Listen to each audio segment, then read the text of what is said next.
Bab 053. Watt, 23 jutaan kata Mas Zaka. Emang dosen gaji berapa Mas? Kata Zahra dengan wajah kagetnya. 2-4 jutaan lebih begitu, santai Azka menjawab istrinya yang membuat Zahra tertawa terbahak-bahak. Hahaha Mas itu kalau ngomong jangan ngaco deh, memang mau bayar pakai apa pembantunya hahaha, kata Zahra di sisa tawanya. 2 orang lagi dengan si Bibi Ina. Tambah Zahra. Kan bisa. Ngerampok, sambung Zahra yang sudah tahu pasti suaminya ingin berkata seperti itu. Ustadz Azka tertawa mendengar ucapan istrinya yang sudah tahu apa yang ingin dia ucapkan. Udah. Ngak usah banyak pakai pembantu segala, aku masih bisa kok ngurusin suami aku yang ganteng ini. Kalau pakai pembantu, apalagi pembantunya yang masih muda, bisa-bisa suamiku dirembatnya juga. Ngak mau aku, oceh Zahra kemana-mana mengambil cemilan yang banyak dan memasukkan ke dalam bakul dengan kesalnya. Ustadz Azka hanya bisa tersenyum dan menggeleng. Istrinya itu sering sekali bicara ngawur. Setelah selesai memilih cemilan Zahra dan Ustadz Azka berjalan-jalan di mall. Zahra melihat sebuah tas yang sangat cantik. Zahra melangkah mendekati tas itu. Wah, cantik banget Mas Zaka, kata Zahra dengan bola mata yang berbinar-binar. Ambil saja kalau mau, jawab Ustadz Azka. Zahra melihat harga tas itu. Bola matanya melebar dan langsung menyimpan tas itu. Ngak usah deh Mas ngak jadi, kata Zahra pada suaminya. Ustadz Azka menyerjit, kenapa, diambil saja kalau mau, jawab Ustadz Azka melihat istrinya yang menyimpan tas itu. Zahra menarik sedikit kepala suami ke bawah dan membisiknya. Pak Ustadz tahu ngak, harga tas itu, gaji Mas Zaka setengah tahun aja ngak dapat Mas, bisik Zahra yang membuat Ustadz Azka lagi-lagi tertawa ternyata hanya karena harga. Fikir Azka. Ustadz Azka kembali mengambil tas tersebut. Udah, ambil saja, kata Zaka memberikan Zahra tas itu. Jangan bercanda Mas, nanti yang ada malu-maluin di kasir Mas, ucap Zahra kembali menyimpan tas itu tapi kembali diambil oleh suaminya. Ambil saja Zahra. Mau bayar pakai apa Mas, ngakah? Udah ambil saja sayang. Bayar saja pakai kartu yang pernah Mas kasih tempo hari. Emang cukup ya Mas uang dalam kartu itu untuk membeli tas ini? Tanya Zahra. Iya, kau mau beli 10 tas seperti itu juga tidak akan habis isi kartunya ya Zaujati, kata Ustadz Azka menahan tawanya melihat wajah aneh istrinya mendengar ucapannya. Mas Zaka canda mulu sih. Ngak asik. Monyong Zahra menyimpan semula tas itu kemudian melangkah pergi. Tapi Ustadz Azka tetap membawa tas itu walau Zahra melarangnya. Karyawan melihat aneh sepasang suami istri itu yang menyimpan dan mengambil lagi tasnya sampai beberapa kali. Pasangan aneh, batin karyawan yang melihat mereka berdua. Zahra dan Ustadz Azka melangkah ke kasir untuk membayar tagihan barang-barang mereka. Sebelum sampai Zahra kembali menarik lengan suaminya. Disimpan aja tas itu Mas Zaka. Nanti malu-maluin, kata Zahra. Ustadz Azka hanya tersenyum dan menarik lengan istrinya dengan lembut melangkah ke kasir. Zahra berdecak pada suaminya. Ustadz Azka ingin mengeluarkan dompetnya untuk mengambil kartu ATM untuk membayar tagihannya tapi dihalangi oleh Zahra. Pakai yang ini aja Mas, siapa tahu isinya beneran banyak. Kan bisa aku pakai buat menghambur-hamburnya, canda Zahra memberikan kartu ATM suaminya pada Mbak Kasir. Mbak Kasir itu tersenyum manis sambil curi-curi pandang pada wajah tampan Ustadz Azka. Zahra melototi penjaga kasir itu lalu menolak suaminya dan membalikkan tubuh suaminya agar membelakangi Mbak Kasir tersebut. Azka menahan tawanya melihat istrinya yang terlalu posesif. Astaga Zahra. Bagaimana Mas ingin membawamu ke Kairo jika di sini saja kau sudah seposesif ini? Bisa-bisa jika di sana kau akan menyuruhku menggunakan topeng. Batin Ustadz Azka. Karena di Kairo dia menjadi incaran para anak-anak gadis pengusaha kaya. Kasir itu tidak berani lagi melihat Ustadz Azka saat Zahra melototinya tadi. Setelah membayar tagihannya, Zahra langsung menarik suaminya dengan sedikit kasar untuk membawa suaminya menjauh dari mata-mata setan yang dimaksud Zahra wanita-wanita. Saat melangkah ke mobil, Zahra baru tersadar sesuatu. Loh, kok di kasir tadi tidak diprotes ya Mas? Beneran kartu Mas ini bisa pakai bayar tas mahal itu, ujar Zahra yang baru tersadar. Kamunya aja yang enggak mau pakai uang dalam kartu ATM itu Zahra, selama 2 tahun Mas sering mengisi kartunya menunggu agar mendapatkan notifikasi penarikan uang tapi kamu sama sekali tidak pernah menggunakannya, ujar Ustadz Aska memasukkan barang-barang belanjaannya ke dalam kursi penumpang. Setelah selesai Ustadz Aska langsung menutup pintu mobilnya dan ingin melangkah ke kursi kemudi. Tiba-tiba Zahra memeluk pinggang Ustadz Aska. Ada apa Zahra? Tanya Ustadz Aska mengedarkan pandangannya yang ternyata orang-orang sedang melihat mereka berdua yang sangat mesra tapi Zahra sama sekali tidak peduli. Tadi Mas Zaka ngomong apa? Mas sering mengisi kartu ATM itu dan menunggu notifikasi penarikan uang selama 2 tahun. Tanya Zahra yang memeluk suaminya dan mendongak tersenyum bahagia. Dia baru tahu jika ternyata suaminya juga sama seperti dirinya yang sering memikirkannya. Tidak, kayaknya kau salah dengar, Mas tidak ngomong seperti itu. Elak Ustaz Aska bercanda pada istrinya. Urmim, aku mendengarnya. Mas ngomong kayak gitu kok, kata Zahra mendekatkan wajahnya pada wajah suaminya. Aska gemes melihat istrinya, lihat, orang-orang melihat kita yang sudah seperti pengantin baru saja sayang. Kata Ustadz Aska menunjuk orang-orang yang melihat ke arah mereka menggunakan dagunya. Biarin, kita memang pengantin baru kok, jawab Zahra melepas pelukannya pada suaminya. Kita sudah menikah selama 2 tahun ya Zaujati. Mana ada pengantin baru, Ustadz Aska membukakan pintu mobil untuk istrinya di sebelah kemudi. Zahra mencium sekilas wajah suaminya dan masuk ke dalam mobil. Yang 2 tahun itu tidak dihitung Mas ganteng, yang dihitung itu baru 1 bulan lebih. Karena Mas baru pulang dari Mesir beberapa hari lalu. Jawab Zahra pada suaminya yang sedang menghidupkan mobilnya dan mengeluarkan dari parkiran mall. Aska hanya tersenyum menjawab istrinya. Baginya tidak akan menang jika berbicara pada istrinya itu.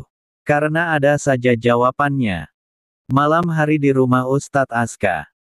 Zahra membuka mukenanya karena mereka baru siap mengaji selepas sholat Isya. Selepas membuka mukenanya Zahra duduk di ranjang.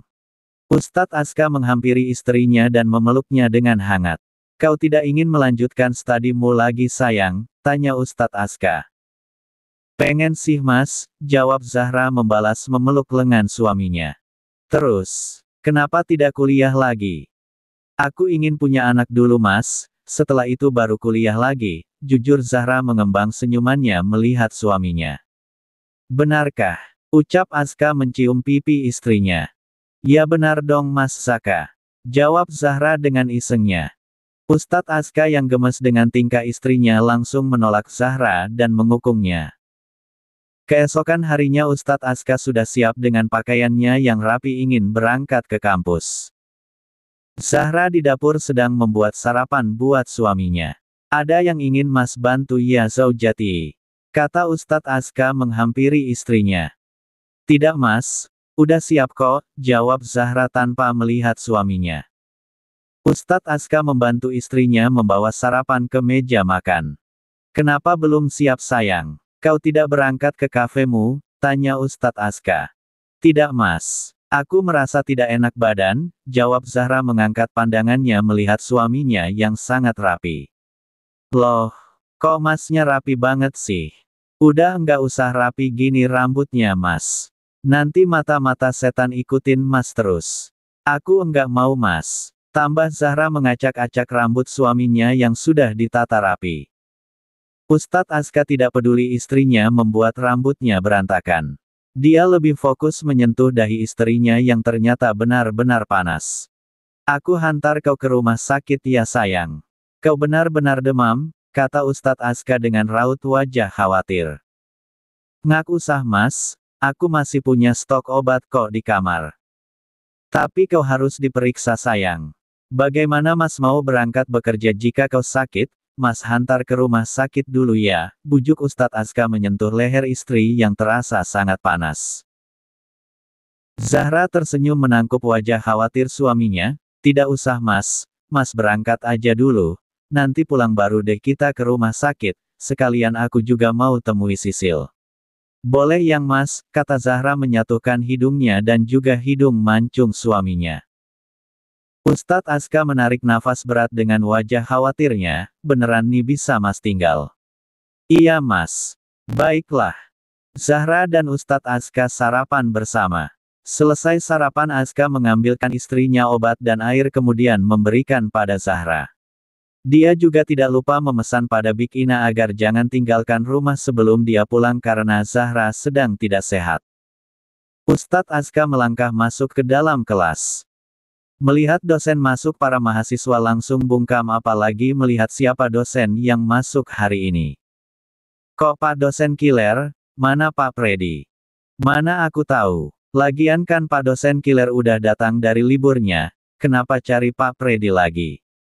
Dia kan memang hanya menggantikan Pak dosen killer buat sementara saja. Mahasiswa yang berada di belakang berbisik-bisik saat melihat Ustadz Aska sudah kembali. Tiba-tiba terdengar suara dosen dari depan. Jika kalian tidak mau diam, silakan keluar dari kelas saya, ucap Ustadz Aska menatap mereka satu persatu dengan suara tegas. Mereka semua langsung jadi bungkam mendengar suara bariton yang mereka juluki dosen killer.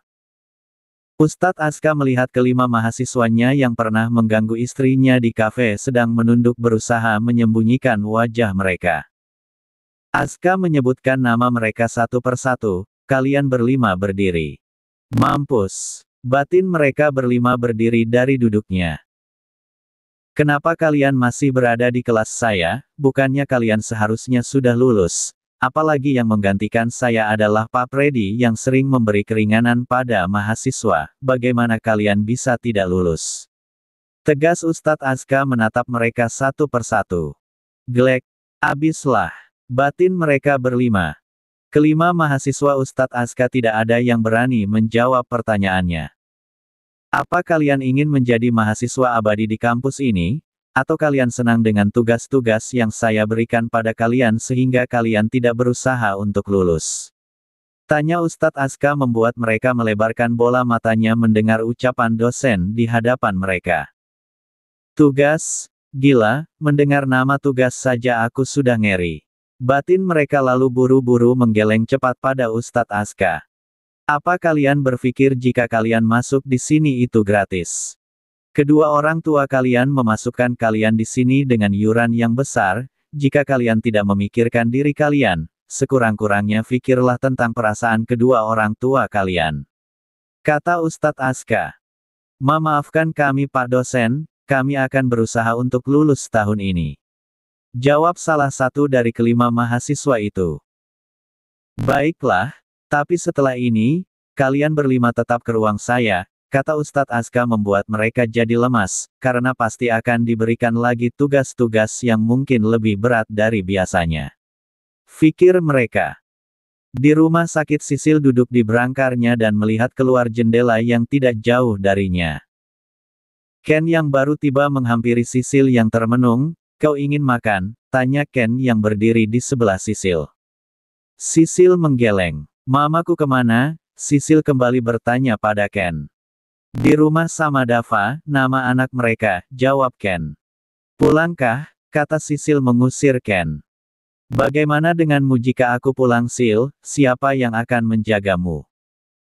Apa pedulimu, pergilah, aku bosan melihatmu setiap hari, kata Sisil dengan suara yang meninggi. Apa maksudmu Sil? Aku ini suamimu, kata Ken. Sisil tidak lagi menjawab Ken, tapi dia membaringkan tubuhnya untuk tidur agar bisa menghindari Ken. Ken hanya bisa menarik nafas berat melihat tingkah Sisil yang sudah sangat jauh berbeda saat dia terbangun dari komanya. Assalamualaikum. Zahra, panggil Ustadz Aska saat dia sudah tiba di rumah. Zahra, panggil Aska lagi tapi tetap saja tidak ada yang menyahuti. Ustadz Aska melangkah naik ke kamarnya. Ceklek. Saat pintu terbuka ternyata Zahra sedang tertidur dengan sangat pulas. Aska melangkahkan kakinya mendekati Zahra dan menyentuh dahinya untuk mengecek suhu tubuh istrinya. Demamnya sudah turun, gumam Ustadz Aska mengusap wajah istrinya. Zahra terjaga dari tidurnya saat merasa ada yang menyentuh wajahnya, perlahan mulai membuka bola matanya. Zahra tersenyum manis saat melihat suaminya sudah berada di hadapannya. "Apa Mas mengganggumu?" lembut Ustadz Aska. "Tentu saja tidak, Mas dari tadi pulangnya," jawab Zahra mendudukkan dirinya di kasur. "Baru saja, mana Bik Ina? Tadi Mas masuk tidak ada orang di bawah," tanya Aska. "Tadi aku menyuruh Ina pulang Mas, soalnya tidak ada juga yang Bi Ina lakukan di sini Mas." "Kenapa menyuruh Bi Ina pulang Zahra? Kan tidak ada yang menemanimu sayang." "Tidak apa-apa aku sendiri Mas, aku baik-baik saja kan sekarang." "Lain kali jangan menyuruh Bi Ina pulang kalau kau tidak sehat Zahra." "Aduh, kenapa Mas cerewet sekali sih, apa Mas secerewet ini di kampus?" kata Zahra mencubit pipi suaminya dengan gemes. Ustadz Aska tersenyum pada istrinya, "Apa kau sudah sholat?" tanya Ustadz Aska tanpa menjawab pertanyaan istrinya. Zahra mengangguk, "Sudah Mas, gimana Mas? Kita jadi enggak ke rumah sakit?" tanya Zahra. "Jadi dong, bagaimana perasaanmu, apa sudah merasa lebih baik?" tanya Ustadz Aska pada istrinya. "Sudah Mas. Kalau begitu siap-siap sekarang, kita berangkat ke rumah sakit Permata kan?" ucap Aska memastikan. "Ya Mas," jawab Zahra tersenyum turun dari ranjang dan bersiap-siap untuk berangkat ke rumah sakit. "Bagaimana keadaan istri saya dokter?" tanya Ustadz Aska saat Zahra sudah selesai diperiksa. "Tidak ada yang serius. Istri Anda hanya demam karena perubahan cuaca yang kurang cocok untuk istri Anda. Saya juga sudah meresapkan beberapa obat untuk dikonsumsi jika istri Anda demam lagi," jawab dokter tersenyum pada mereka berdua. "Terima kasih dokter, kalau begitu saya izin pamit dulu," jawab Ustadz Aska membalas senyuman dokter tersebut. "Ya, silahkan." Zahra dan Ustadz Aska melangkah keluar menuju lift untuk ke ruangan Sisil dirawat. Tiba di hadapan pintu ruangan Sisil, Zahra dan Ustadz Aska melihat Ken yang duduk di luar sambil termenung. "Ken," panggil Zahra.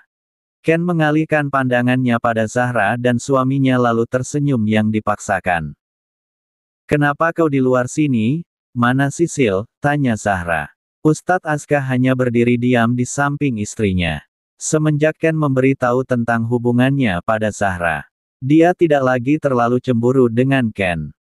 Sebelum Ken menjawab Zahra, Ken menarik nafas berat, "Sisil tidur. Kau masuk saja ke dalam Ra," kata jawab Ken. Zahra memegang lengan suaminya dan duduk di dekat Ken yang dijarak oleh suaminya. Karena Zahra mendudukkan suaminya di tengah.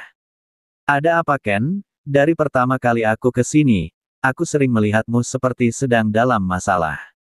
Apa kau punya masalah dengan Sisil?" tanya Zahra yang melihat wajah Ken seperti menyimpan beban berat. "Tidak Ra, aku tidak punya masalah apapun." "Bohong Ken, kau masuklah. Sisil sudah bisa berbicara," kata Ken. "Benarkah?"